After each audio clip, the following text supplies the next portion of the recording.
Bonjour à tous. Bienvenue à cette célébration eucharistique qui se tient à l'église Précieux-Sang à Saint-Hyacinthe. Elle est présidée par Jacques Lamoureux. Je vous souhaite une belle célébration.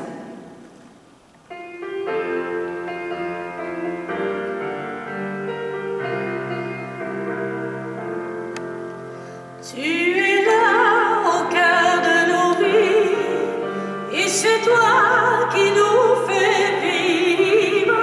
Tu es là au cœur de nos vies, bien vivant, ô Jésus-Christ, dans le secret de nos tendresses. Tu es là dans les matins de nos promesses. Tu es là au cœur de nos vies, et c'est toi qui nous fais vivre. Tu es là au cœur de nos vies, bien vivant, ô Jésus-Christ, au plein milieu de nos tempêtes. Tu es là dans la musique de nos fêtes.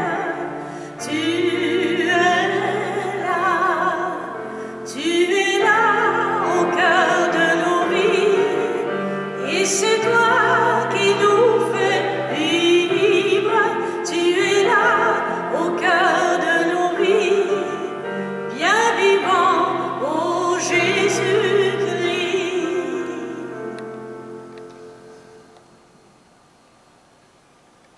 Nous sommes rassemblés au nom du Père et du Fils et du Saint-Esprit. Le Seigneur soit avec vous. Bonjour. Bonjour à vous on se rejoint via Internet. On va prendre le temps encore une fois de vivre l'Eucharistie ensemble, se laisser toucher par la parole de Dieu. Et aujourd'hui, dans l'Évangile, Jésus se sert d'une image bien connue dans son temps. Il va dire « Je suis le bon berger, je suis le bon pasteur ». Pour nous, aujourd'hui, peut-être qu'on voit moins souvent des bergers que des pasteurs. Je me suis dit comment on pourrait traduire ça. Probablement qu'il dirait « Je suis le bon coach de vie, je suis le bon coach spirituel ». En tout cas, peu importe les mots qu'on emploie, il est là pour nous accompagner, il est là pour nous guider. Et c'est ce qu'on va lui demander pendant cette célébration. Au tout début de notre célébration, prenons un moment pour nous recueillir. Un moment pour prendre conscience que Dieu est avec nous. Dieu est présent dans chacune de nos maisons.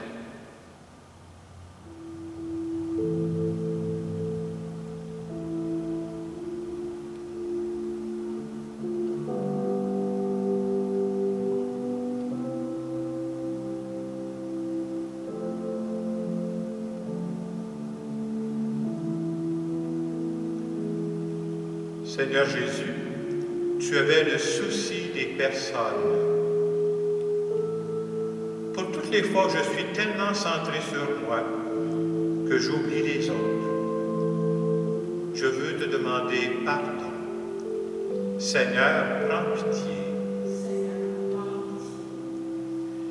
Seigneur Jésus, tu avais de la compassion pour les blessés de la vie. Pour toutes les fois où mon cœur est lent à se laisser attendrir, sincèrement, je te demande pardon. Ô Christ, prends pitié. Seigneur Jésus, tu gardais tes disciples, tu guidais tes disciples avec amour. Pour toutes les fois où moi je perds patience facilement, je te demande pardon. Seigneur, prends pitié. Que ce Dieu qui nous aime et qui nous accompagne, qu'il nous bénisse. Le Père, le Fils et le Saint-Esprit. Amen. On peut chanter le gloire à Dieu.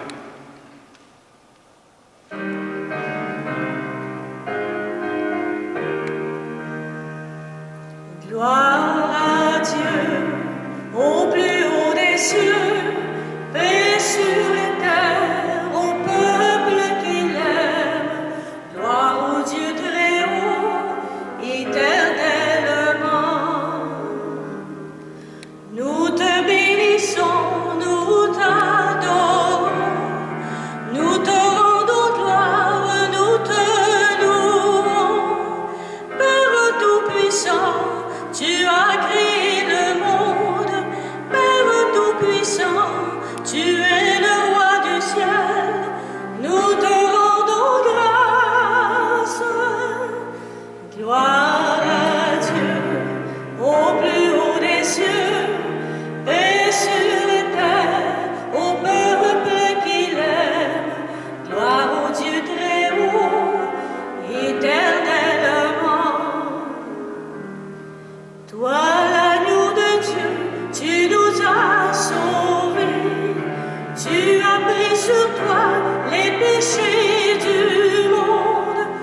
le Seigneur. Dieu éternel et tout-puissant, guide-nous jusqu'au bonheur du ciel. Que le troupeau parvienne, malgré sa faiblesse, là où son pasteur est entré victorieux. Lui qui vit et règne avec toi pour les siècles des siècles. Amen.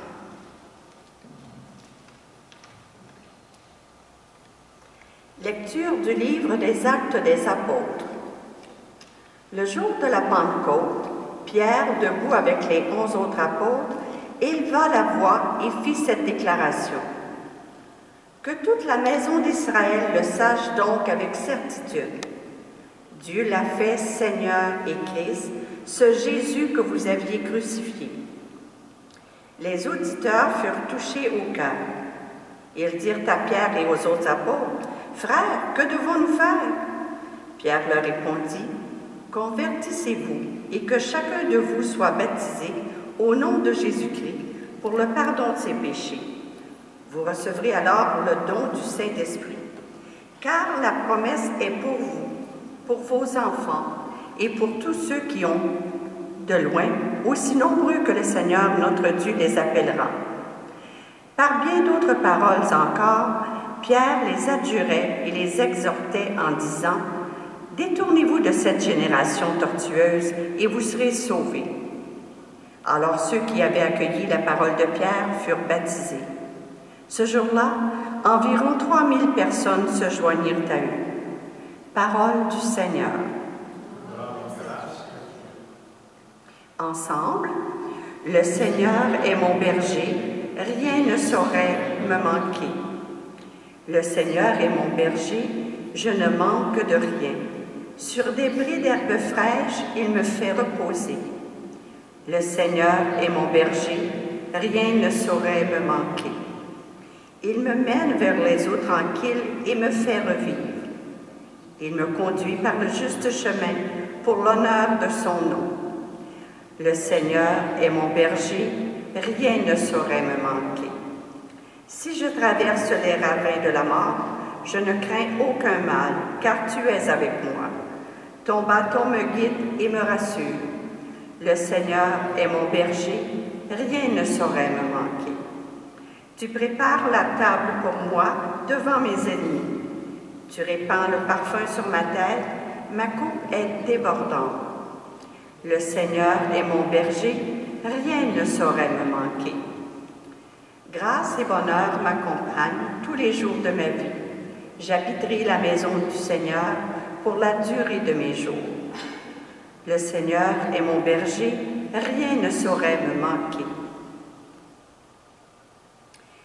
Lecture de la première lettre de Saint Pierre apôtre. Bien-aimés, si vous supportez la souffrance pour avoir fait le bien, c'est une grâce aux yeux de Dieu. C'est bien à cela que vous avez été appelés, car c'est pour vous que le Christ lui aussi a souffert. Il vous a laissé un modèle afin que vous suiviez ses traces. Lui n'a pas commis de péché. Dans sa bouche, on n'a pas trouvé de mensonge. Insulté, il ne rendait pas l'insulte. Dans la souffrance, il ne menaçait pas, mais il s'abandonnait à celui qui juge avec justice. Lui-même a porté nos péchés dans son corps, sur le bois, afin que, morts à nos péchés, nous vivions pour la justice. Par ses blessures, nous sommes guéris. Car vous étiez errants comme des brebis, mais à présent, vous êtes retournés vers votre berger, le gardien de vos âmes. Parole du Seigneur. Grâce à Dieu.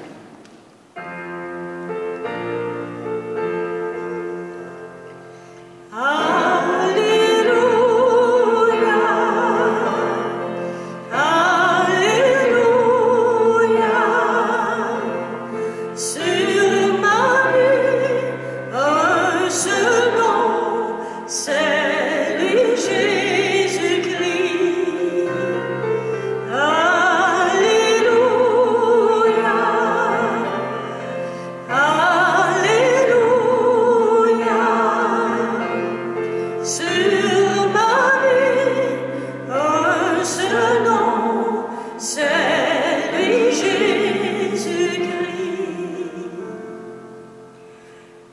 Je suis le bon pasteur, dit le Seigneur. Je connais mes brebis et mes brebis me connaissent. Alléluia, Alléluia, sur Marie, un seul nom, c'est lui Jésus-Christ.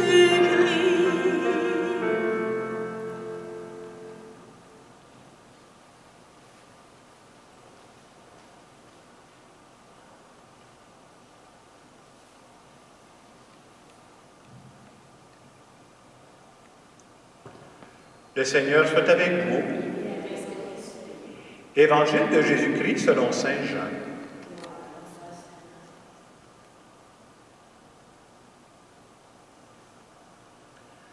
En ce temps-là, Jésus déclara: Amen, amen, je vous le dis.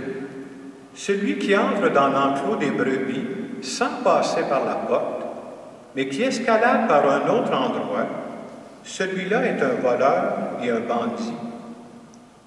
Celui qui entre par la porte, c'est le pasteur, le berger des brebis. Le portier lui ouvre et les brebis écoutent sa voix. Ces brebis à lui, il les appelle chacune par son nom et il les fait sortir. Quand il a poussé dehors toutes les siennes, il marche à leur tête et les brebis le suivent, car elles connaissent sa voix. Jamais elles ne suivront un étranger, mais elles s'enfuiront loin de lui, car elles ne connaissent pas la voix des étrangers. Jésus employa cette image pour s'adresser aux pharisiens, mais eux ne comprirent pas de quoi il leur parlait. C'est pourquoi Jésus reprit la parole. Amen, amen, je vous le dis. Moi, je suis la porte des brebis. Tous ceux qui sont venus avant moi sont des voleurs et des bandits, mais les brebis ne les ont pas écoutés. Moi, je suis la porte. Si quelqu'un entre en passant par moi, il sera sauvé. Il pourra entrer, il pourra sortir et y trouver un pâturage. Le voleur ne vient que pour voler, égorger, faire périr. Moi, je suis venu pour que les brebis aient la vie en abondance. Acclamons la parole de Dieu.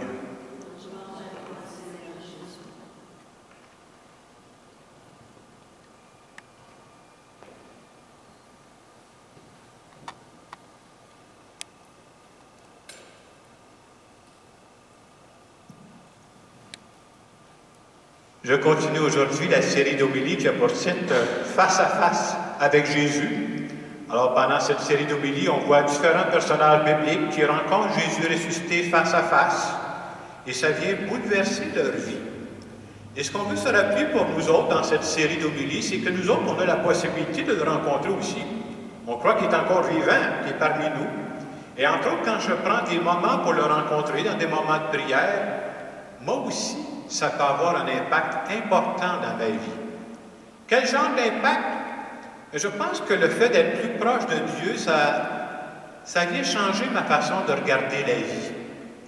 Et c'est comme ça me donne de l'énergie aussi de temps en temps pour rebondir après des moments difficiles. Dans l'Évangile qu'on vient d'entendre aujourd'hui, Jésus s'adresse à des gens qui croyaient que leur vie n'avait pas de sens. À des gens qui croyaient que leur vie était sans valeur. Et Jésus se sert d'une image qu'on voit très souvent dans son pays à cette époque-là. Il y avait des bergers partout. Alors Jésus se présente comme le bon berger, le bon pasteur, qui prend soin de ses brebis. Et à travers cette page d'Évangile, Jésus est en train de montrer comment il traite ses brebis. Autrement dit, comment il prend soin de chacune de nous, encore aujourd'hui. Et c'est ce qu'on peut regarder. Quels sont les signes qui nous montrent de quelle façon Dieu se prend, le Dieu de Jésus-Christ lui-même, pour être un bon berger pour nous. Premièrement, je dirais que Jésus est un bon berger pour moi en me manifestant sa compassion. On a tous des blessures, on a tous des journées qui sont moins bonnes que les autres, Et quand je prends la peine de lui parler de mes blessures, comment il m'accueille? Il m'accueille en me montrant sa compassion. Alors, je peux lui parler de ce que je vis, mes difficultés, que ce soit mes difficultés au travail, que dans mes relations avec les autres, dans n'importe quel domaine. Et je sais comment il va m'accueillir. Puis il me connaît assez qu'il va m'accueillir aussi à certains jours où je peux dire, bien, je me sens fatigué aujourd'hui, je me sens découragé, je peux même me sentir fâché. Et à chaque fois, il va me manifester sa compassion. Et à chaque fois qu'il fait ça, c'est un rappel, il est en train de me parler aussi, il dit, ce que je fais pour toi, là, arrange-toi donc pour manifester ta compassion pour les gens qui sont autour de toi, ils en ont besoin aussi. Et je dirais que quand on est devant une personne qui est blessée, on en rencontre des personnes blessées, on est tous à tour de rôle, je dirais que principalement, il y a 3 façons de réagir. Première façon, on peut réagir devant une personne blessée en manifestant de la sympathie. Ça veut dire quoi, ça, manifester de la sympathie? C'est-à-dire, ah ben, je suis désolé que tu sois blessé. Une autre façon, ça serait de réagir par empathie. Ça veut dire quoi? Ça veut dire, ben, je pense que je suis blessé avec toi. Je prends ça tellement à cœur, je suis blessé avec toi. Et je peux manifester ça aussi devant une personne blessée avec la compassion. Compassion, c'est de dire, hey, je suis prêt à tout faire pour t'aider à te sortir de ta blessure. Et Jésus pourrait ajouter, je suis même prêt à mourir sur une croix pour toi. Donc, on voit par sa façon d'être un bon berger avec nous, Jésus nous invite, nous autres aussi, à manifester de la compassion envers les personnes qui sont blessées autour de nous. Une deuxième façon de voir comment Jésus est un bon berger pour nous, je dirais que Jésus est un bon berger en me guidant. C'est-à-dire, pourquoi on écoute la parole de Dieu pour dire, bien, je regarde comment il a vécu, là, puis ça peut me servir de guide, parce que je veux avancer dans la vie. Puis je sais que si je le suis, il m'amène dans des chemins, là, où je vais goûter le bonheur. Mais pas un bonheur de 2 semaines, ça ne m'intéresse pas, là. Un bonheur qui est plus durable, un bonheur qui est plus profond. Vous savez, quand on va dans des grandes villes, visiter, par exemple, je ne sais pas, moi je pensais à Londres ou Paris, de ce temps-là, on ne voyage pas beaucoup, là. Mais quand tu arrives dans ces grandes villes-là, pour bien connaître une ville, là, ce qui est le fun, c'est au début, tu peux faire un tour guidé. Et quand tu fais le tour guidé, là, c'est intéressant, parce qu'il y a un guide, là, puis il dit, hey, ne manquez pas ça, il y a une belle attraction là, puis il t'explique la ville. On apprend beaucoup plus avec un guide quand on arrive dans une ville qu'on ne connaît pas. Hein? Ah, c'est sûr que je peux te dire, bien, je vais marcher dans la ville, puis je vais découvrir ça. Tu risques de passer à côté de belles attractions que tu ne sauras même pas. L'importance d'avoir un guide, je pense que c'est vrai pour la vie aussi. Et avoir la foi, être chrétien, c'est de dire, on a choisi que Jésus soit notre guide. Sa façon de vivre, c'est mon guide pour avancer dans la vie. On pourrait se demander, mais comment il fait pour me guider? Jésus, il me guide par son amour et non pas par des lois. C'est pas comme ça qu'il fonctionne. Vous savez, on vit présentement dans un monde où beaucoup de personnes ont peur de Dieu. Parce qu'on dit, si je me rapproche de Dieu, là, il va m'attendre avec une série de lois, là, fais ci, fais ça, fais pas ci, fais pas ça. Et tu as peur de ça, je ne veux rien savoir de ça. Ce n'est pas la méthode du Dieu de Jésus-Christ. Quand il veut nous guider, là, il vient séduire notre cœur. Donc, lui, il nous guide par amour et non pas à coup de loi. Ça, c'est sa façon d'être berger pour nous. Une troisième façon que je pensais que Jésus est un berger pour nous, Jésus est un berger pour moi, quand il me reprend avec amour. Il y a une belle page d'évangile, pas celle qu'on avait aujourd'hui, mais qui parle d'un berger qui laisse 99 brebis pour aller chercher celle qui était perdue. C'est une belle image, hein? Et ce qu'on veut nous dire par ça, c'est que Jésus est venu sur terre pour chercher les perdus. Et des fois, on se demande, c'est qui les perdus? Je ne veux pas vous offenser, là, c'est nous autres. Oui, parce que si j'étais capable de me sauver moi-même, je vais faire une bonne vie, moi je vais me sauver moi-même. Ça voudrait dire que Jésus-Christ est mort sur la croix pour rien? Non, non, non. On avait besoin de lui. Parce que c'est dans notre nature de se perdre de temps en temps. On se perd de vue, puis on va même se le dire de temps en temps, je me suis perdu de vue. Je me sens perdu parfois quand je ne sais pas ce que la vie me réserve. Je me sens perdu quand ça va mal à mon travail, je me sens perdu quand ça va mal dans mes relations. Et l'image que je pourrais vous donner, c'est la suivante. Il y en a peut-être qui ont déjà vu ça parmi vous, là. Tu t'en vas dans un grand centre d'achat. Bon, il ne va pas de ce temps-là. Tu t'en vas dans un grand centre d'achat avec un tout petit enfant. Et pendant que tu te promènes dans le centre d'achat, tu t'arrêtes dans une boutique, tu te retournes, il n'est plus là, ton petit enfant. Et pendant que tu te rends compte de ça, le cœur te débat, tu dis, vas-tu le retrouver, vas-tu le retrouver? Et là, tu le cherches et tu finis par le retrouver. Quand tu l'as retrouvé, la première chose qu'il faut faire, là, commence par te calmer. Il a fait baisser la pression un peu, puis après ça, tu parles à ton enfant. Tu dis, hey, reste proche de moi. Il y a beaucoup de monde ici, puis je ne veux pas te perdre. Pourquoi tu reprends ton enfant? Bien, c'est parce que tu l'aimes, tu ne veux pas le perdre, ton enfant. Dieu fait la même chose avec nous. C'est-à-dire que de temps en temps, nous autres aussi, on s'éloigne, et Dieu va me reprendre. J'aimerais juste vous dire qu'il y a une grosse différence, une énorme différence entre reprendre quelqu'un puis donner une punition à quelqu'un. Une punition, c'est quoi? C'est quand je fais payer quelqu'un pour ce qu'il a fait dans le passé, puis je fais ça souvent sur le coup de la colère. Tandis que reprendre quelqu'un, c'est pas exactement ça, c'est plutôt un apprentissage pour le futur, et c'est fait dans l'amour. C'est parce que je t'aime que je te fais ça, je te donne ce conseil-là. Ça, c'est la bonne attitude que Dieu a envers nous. Vous remarquerez que quelquefois, vous avez peut-être déjà entendu ça, ou soit même on peut le penser des fois quand on est fatigué. Quand on vit une semaine, par exemple, où il t'arrive pas juste une difficulté, mais 3, 4 en ligne, là. Des fois, on est porté à penser, là, ouais, j'ai l'impression que Dieu est en train de me faire payer là, pour les erreurs que j'ai faites dans mon passé. D'après moi, il est fâché contre moi, là, puis il me fait payer. Là. Vous savez, les 2, 3 dernières phrases que je viens de dire, là, non seulement c'est faux, mais c'est archi faux, puis c'est totalement faux. Dieu ne donnera jamais de punition à ses enfants. Ce n'est pas de même qu'il procède. Dieu, il veut nous séduire par amour. Oui, de temps en temps, il me reprend et dit, d'après moi, là, tu t'en vas pas sur le bon chemin. Mais il ne fait pas ça sur le coup de la colère. Dieu nous aime, Dieu n'est qu'amour.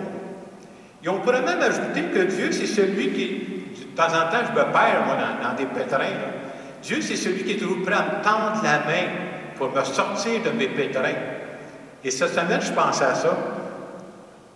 Avez-vous déjà imaginé la grandeur de main que Dieu va avoir? Hein? J'ai déjà rencontré des gens qui avaient une paire de mains, j'espère qu'il va se tenir loin de moi. Là.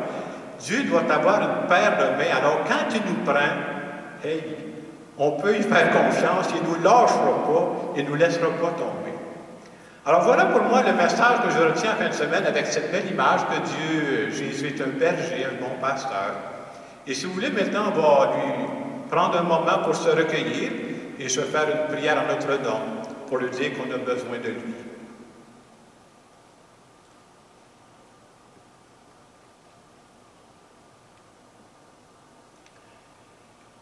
Seigneur Jésus, je veux te dire aujourd'hui que je veux vraiment que tu sois mon berger, mon bon pasteur, parce que je suis bien conscient que j'ai besoin que tu me protèges, que tu me guides. Je peux te présenter mes blessures, je peux te présenter mes tristesses, parce que je suis sûr qu'à chaque fois, tu vas m'accueillir avec un cœur de compassion. Je veux aussi suivre ton chemin, parce que je crois que quand je suis ton chemin, là, tu me conduis dans des endroits où il y a plus de vie. Tu me conduis dans des endroits qui vont me faire grandir. C'est même consolant de savoir que si jamais je m'éloigne trop, là, tu vas me courir après. Je te remercie pour ça, Seigneur. Je te remercie aussi de me reprendre de temps en temps, parce que tu sais que je m'éloigne. Mais je sais qu'à chaque fois que tu me reprends, c'est jamais une punition. Tu fais ça parce que tu m'aimes. Et je veux surtout te dire, Seigneur, que je suis prêt à mettre ma main dans ta grande main, parce que j'ai confiance en toi. Oui, Seigneur, merci d'être mon berger. Amen. Prenons ces quelques moments de silence qui suivent pour parler à notre berger, celui qui nous aime et qui nous connaît personnellement.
Nous voulons redire ensemble que nous croyons que Dieu prend soin de chacune de nous. Je crois en Dieu, le Père Tout-Puissant, Créateur du ciel et de la terre, et en Jésus-Christ, son Fils unique, notre Seigneur, qui a été conçu du Saint-Esprit, est né de la Vierge Marie, a souffert sous Ponce Pilate, a été crucifié, est mort et a été enseveli, est descendu aux enfers, le troisième jour est ressuscité des morts, est monté aux cieux, est assis à la droite de Dieu le Père Tout-Puissant, d'où il viendra juger les vivants et les morts. Je crois en l'Esprit Saint, à la Sainte Église catholique, à la communion des saints, à la rémission des péchés, à la résurrection de la chair et à la vie éternelle. Amen. Je veux maintenant présenter à Dieu des intentions de prière en notre nom à tous.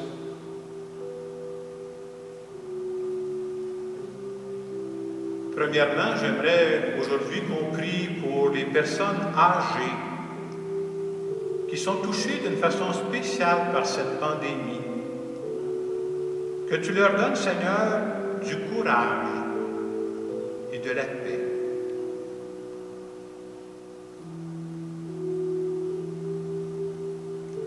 Seigneur, nous te prions. En ce dimanche du bon pasteur, nous voulons aussi te prier, Seigneur, pour les vocations dans l'Église, pour les prêtres, les religieux, les religieuses, pour les gens mariés, les laïcs engagés. Seigneur, suscite des vocations nouvelles pour des besoins nouveaux.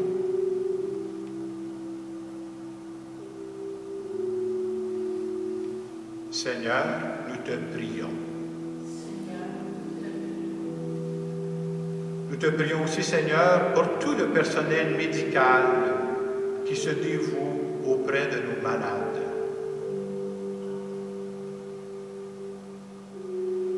Seigneur, nous te prions. Nous allons maintenant continuer notre célébration.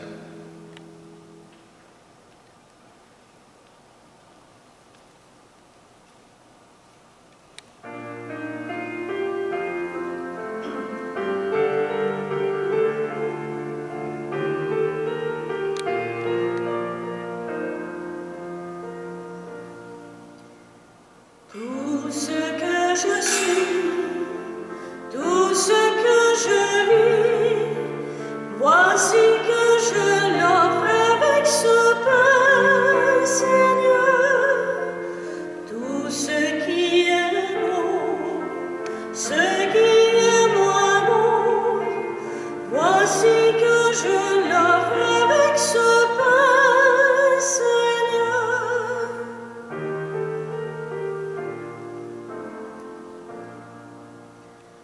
Tout ce que je suis, tout ce que je vis, voici que je l'offre avec ce vin, Seigneur. Tout ce qui est beau, ce qui est moins beau, voici que je l'offre avec ce vin, Seigneur.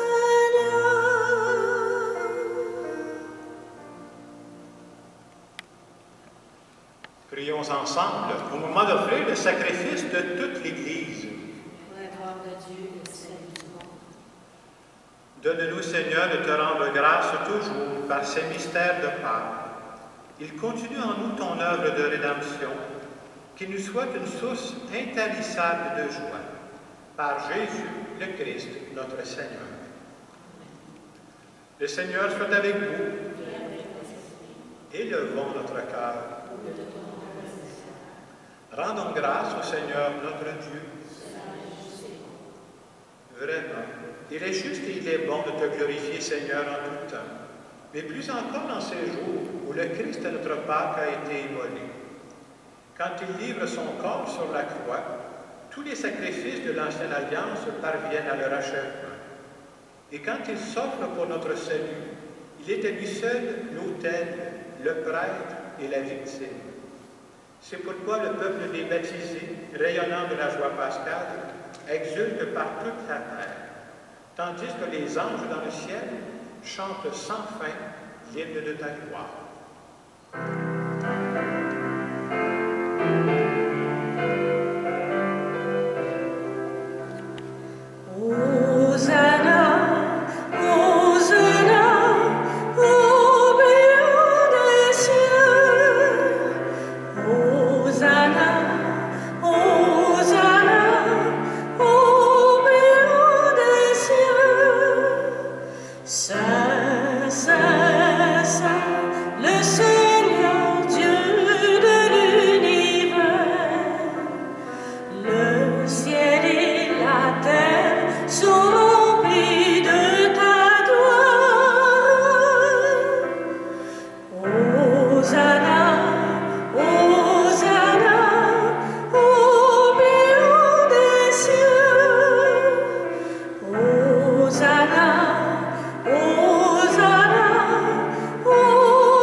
C'est toi qui sanctifies toutes choses par ton Fils Jésus-Christ notre Seigneur, avec la puissance de l'Esprit Saint, et tu ne cesses de rassembler ton peuple, afin qu'il te présente partout dans le monde une offrande pure. C'est pourquoi nous voici rassemblés devant toi. Et dans la communion de toute l'Église, en ce premier jour de la semaine, nous célébrons le jour où le Christ est ressuscité d'entre les morts. Par lui que tu as élevé à ta droite, Dieu Tout-Puissant, nous te supplions de consacrer toi-même les offrandes que nous apportons. Sanctifie-les par ton esprit, pour qu'elles deviennent le corps et le sang de ton Fils Jésus-Christ notre Seigneur, qui nous a dit de célébrer ce mystère. La nuit même où il fut livré, il prit le pain. En te rendant grâce, il le bénit, il le rompit. Il le donna à ses disciples en disant, « Prenez et mangez-en tous. Ceci est mon corps livré pour vous. »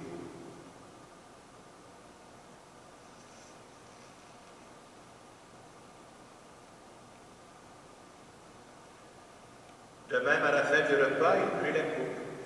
En te rendant grâce, il la bénit. Il la donna à ses disciples en disant, « Prenez et buvez-en tous.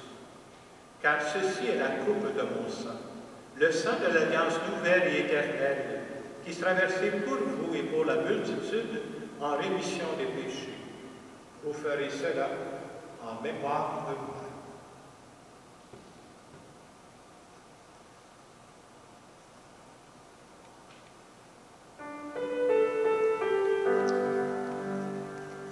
Nous proclamons ta mort, Seigneur Jésus, nous célébrons ta résurrection, nous attendons ta venue dans la gloire. Nous proclamons ta mort, Seigneur Jésus, nous célébrons ta résurrection, nous attendons ta venue dans la gloire.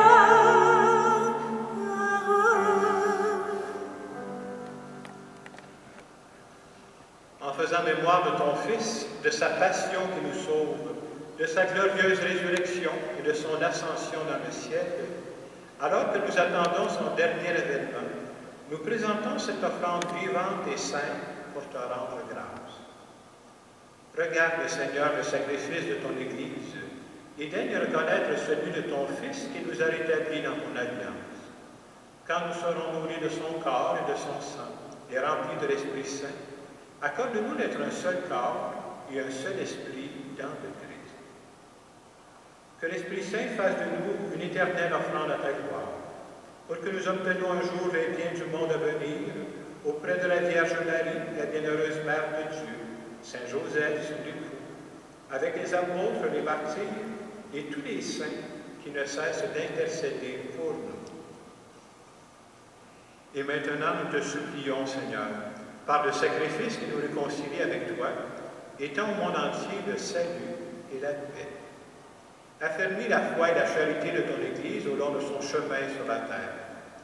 Veille sur ton serviteur, le pape François, notre évêque Christian, l'ensemble des évêques, les prêtres, les diacres et tout le peuple des rachetés.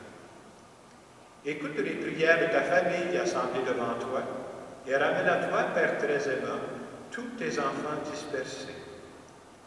Pour nos sœurs et nos frères défunts, pour les hommes et les femmes qui ont quitté ce monde et dont tu connais la droiture, nous te prions. Et cette messe est offerte aux intentions qui étaient prévues pour la fin de semaine dans nos 3 paroisses. Reçois nos défunts dans ton royaume, où nous espérons être comblés de ta gloire, tous ensemble et pour l'éternité. Par le Christ notre Seigneur, par qui tu donnes au monde toute grâce et tout bien. Par lui, avec lui et en lui, à toi, Dieu le Père puissant, dans l'unité du Saint-Esprit, tout honneur et toute gloire pour les siècles des siècles. Amen.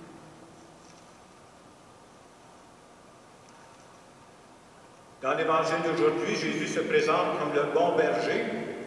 Quand je pense à ça cette semaine, moi je suis un gars de ville. J'avoue que je ne connais pas beaucoup les animaux. Et une des fois, on m'a écouté ça quelques fois, la première fois ça m'avait surpris. On me parlait d'un fermier qui a plusieurs vaches. Et vous savez ce qu'il faisait? Il donnait un nom à chacune de ses vaches. J'avoue que j'aurais de la misère, moi, là. Mais je trouvais que c'est une belle image. Pas que je veux dire qu'on est comme des animaux, mais je veux dire que Dieu nous connaît personnellement. Il nous connaît chacune de nous par notre nom, par notre prénom, et c'est pour ça qu'on peut lui faire confiance. Notre Père, qui es aux cieux, que ton nom soit sanctifié, que ton règne vienne, que ta volonté soit faite sur la terre comme au ciel. Donne-nous aujourd'hui notre pain de ce jour. Pardonne-nous nos offenses, comme nous pardonnons aussi à ceux qui nous ont offensés. Et ne nous laisse pas entrer en tentation, mais délivre-nous du mal. Délivre-nous de tout mal, Seigneur, et donne la paix à notre temps. Par ta miséricorde, libère-nous du péché. Rassure-nous devant les épreuves. En cette vie, nous espérons le bonheur que tu promets et l'avènement de Jésus-Christ, notre Sauveur.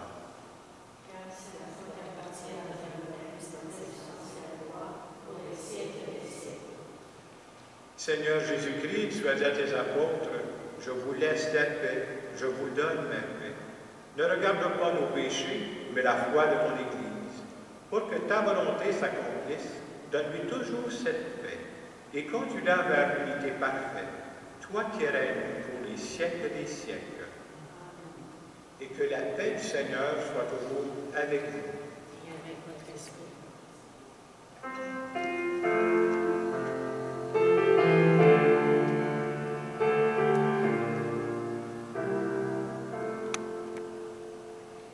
Fais la paix au fond de toi, prête-lui ta voix, et la paix autour de toi fleurira. Prends des mots cousus d'amour que ton cœur connaît, pour tisser jour après jour la paix. Tu verras changer ta vie tout autour de toi, et l'espoir comme un bourgeon germera quand la paix dans la douceur ouvrira tes yeux.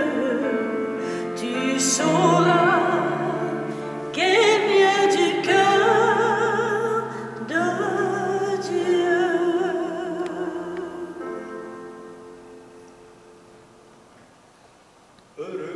Heureuses les invités au repas du Seigneur. Voici l'agneau de Dieu qui enlève le péché du monde. Seigneur, je ne suis pas digne de te recevoir, mais seulement une parole que je sais.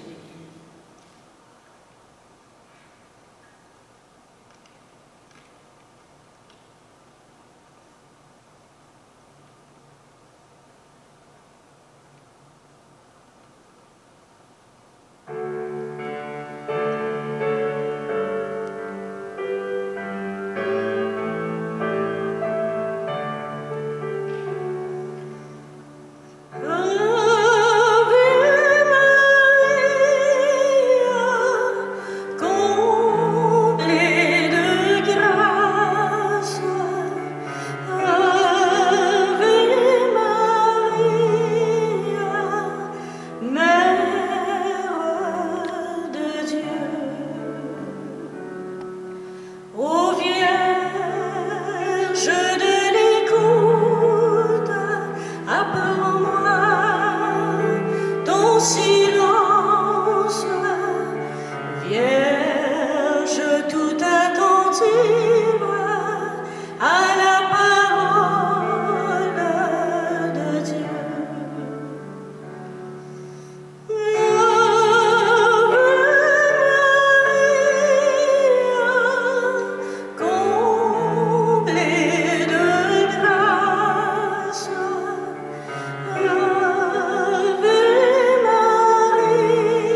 On arrive au terme de notre célébration. Un mot pour vous dire qu'on va se retrouver encore la fin de semaine prochaine. Et la fin de semaine prochaine, bien entendu, on va souligner d'une façon spéciale la fête des mères. On va profiter de notre célébration pour parler de nos moments et pour prier pour nos moments. Alors, la semaine prochaine, on se retrouve. Prions le Seigneur. Père Tout-Puissant et Pasteur plein de bonté, veille sur tes enfants avec tendresse. Tu nous as sauvés par le sang de ton Fils. Ouvre-nous une demeure dans le royaume des cieux. Par Jésus, ton Fils, notre Seigneur. Prenons quelques secondes pour nous recueillir. Tu nous as rappelé, Seigneur, aujourd'hui comment tu es un bon berger, un bon pasteur pour nous. Tu nous accueilles avec compassion, tu nous guides, et nous te demandons maintenant de nous bénir. Le Père, le Fils et le Saint-Esprit. Amen. Allez dans la paix du Christ. Bonne semaine.